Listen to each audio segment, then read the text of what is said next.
A jogger murdered in New York Central Park. A little girl gunned down in her family's car in Los Angeles. A judge has sentenced 2 boys for killing another child who refused to steal candy for them. There's a tidal wave of juvenile violent crime right over the horizon. And some who study it say the worst is yet to come. Life in the 1990s was dominated by a sense that youth violence was out of control. The future looked bleak. To explain why, one word said it all. Super predators.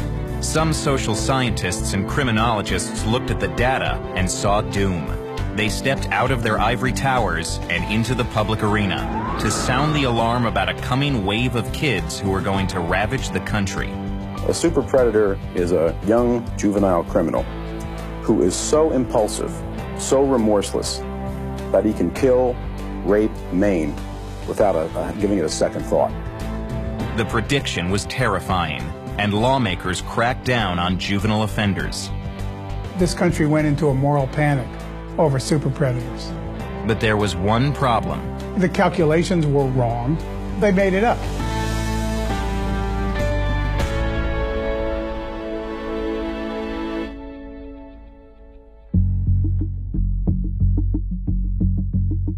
Along this stretch of grassy road, one night in early September 1994, when most grade schoolers were getting ready for a new school year, a grisly murder took place. In Chicago, the body of an 11-year-old gang member nicknamed Yummy is found beneath an underpass. Police say Robert was murdered by 2 members of his own gang, 16-year-old Craig Hardaway and his younger brother. Derek Hardaway was 14 when he and his brother drove to the underpass to kill Robert Sandifer, or Yummy. Sandifer himself had shot and killed a teenage girl before he was murdered. Derek waited in the car while Craig pulled the trigger. I remember the night when things took place. He got a page from a guy named Kenny. I'm not actually sure what he said to my brother, but it was to kill Robert. Derek and his brother belonged to Chicago's Black Disciples gang. If I was told to do certain things, even if I didn't want to do it, it was either do what I'm being told or have it done to me. Even in an era of violent teen killers, Robert Sandifer's murder was big news. The story scared people, says criminologist Barry Crisberg. This was no longer a Chicago story. This was a story that no matter where you lived, you turned on the evening news and you would hear about this case. By now, nearly all of us know the story of Robert Sandifer. There was a sense that the country writ large was going to hell in a handbasket. No one had a clear idea of what to do. Political scientist John DiIulio taught at Princeton University and had done extensive research in prisons studying the criminal justice system. From 1984 to 1994, when Sandifer was killed, teenage homicide rates had more than doubled. DiIulio looked at studies that estimated that by 2000, there would be 1 million more teens between the ages of 14 and 17, and he predicted crime rates would snowball even more. You'd have a doubling or a tripling in the rate of youth violence in the time between the mid-90s and up to through mid-2000s. Perhaps most troubling to DiIulio was what he saw as an indication that the small percentage of kids who commit the most violent crimes would be much more destructive than the generation before them. Studies found that essentially 6% of every male youth cohort was responsible for about 50% of all the violent crimes committed by that cohort. That small fraction of people is going to be able to wreak incredible havoc. DiIulio wasn't the only one predicting a surge in crime. By the year 2005, we may very well have a bloodbath of teenage violence. Northeastern University criminologist James Fox says his choice of words was deliberate. I did sound an alarm, and I did use some rather strong language in terms of what might happen if we didn't react quickly. Fox and DiIulio felt compelled to call attention to this perceived problem, and rhetoric proved the most powerful arrow in their quiver. DiIulio, an Ivy League academic from South Philadelphia, wrote this article for the Weekly Standard in 1995.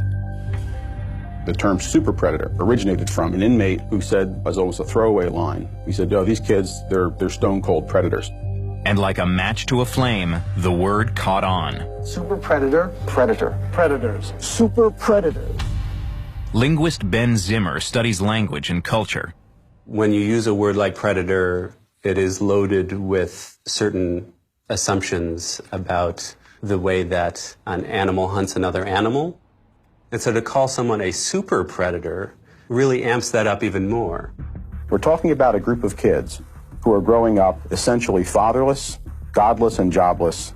DiIulio says that he wasn't pointing to any particular racial group as being the most potentially violent, but in 1996, he wrote that as many as half of these juvenile super predators could be young black males. Race was the central issue, that as the number of minority children, principally African American, but also Latino children, that to the extent that that number was increasing in the society, with them would come a big crime increase. What's required in moral panic is the identification of a particular group of people who are demonized in some way. When you describe another group as godless, you can do anything to them. Lawmakers seized the moment to spur on the overhaul of a legal system they considered too lax. Kids that once stole hubcaps now rape and murder. No fear of punishment. Experts call them super predators. There are no violent offenses that are juvenile. You rape somebody, you're an adult. You shoot somebody, you're an adult. Virtually every state, almost 45 states, enacted laws cracking down on juvenile offenders, making it easier to prosecute youth in adult criminal courts, increase penalties. But at the same time the laws were being enacted, juvenile crime rates were already starting to show a surprising trend. Juvenile crime rates have been plummeting during this period of time in the wake of this panic. The drop in juvenile crime has been attributed to many things: a stronger economy, better policing, a decline in crack cocaine use. But DiIulio's research had not foreseen any of these trends. We were at on the precipice of being able to explain and predict all kinds of things, poverty trends, crime trends, and so forth. None of that work, none of those predictions in any of those fields have borne fruit. By the late 1990s, after a steady decline in juvenile crime, DiIulio could see just how mistaken he was. The super predator was a no-show. The predictions were off by a factor of 4. It had doubled and it was supposed to double again, and instead it was halved, right? And so that's about as far off as one could possibly get. The super predator idea was wrong. Once it was out there, though, it was out there. There was no reeling it in. The experience was a turning point.